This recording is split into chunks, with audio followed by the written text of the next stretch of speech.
మనం ఏం చెప్తామంటే సైన్స్ చాలా డెవలప్ అయిందండి, విజ్ఞాన శాస్త్రం చాలా డెవలప్ అయింది. ఎక్కడి వరకు డెవలప్ అయింది? చంద్రయాన్ని పంపిస్తున్నాం. కానీ మన ఇంటి దగ్గర ఒక 20 సంవత్సరాల క్రితం ఎట్లా చచ్చిపోయాడంటే ఉప్పు కామెర్లు వచ్చి చచ్చిపోయాడు, తెల్ల కామెర్లు వచ్చి చచ్చిపోయాడు, పచ్చ కామెర్లు వచ్చి చచ్చిపోయాడు అని చెప్పేవాడు.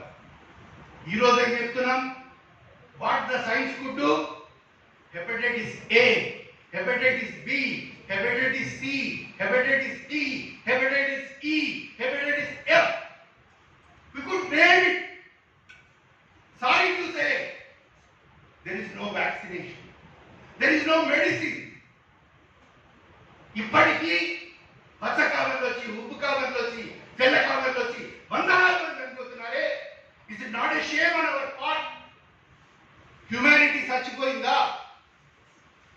మానవత్వం చచ్చిపోయిందా? మానవుడిగా మనం ఎదగాలా వద్దా? మనిషి నుంచి మనిషిగా ఎదగాలా వద్దా? Is it not a challenge?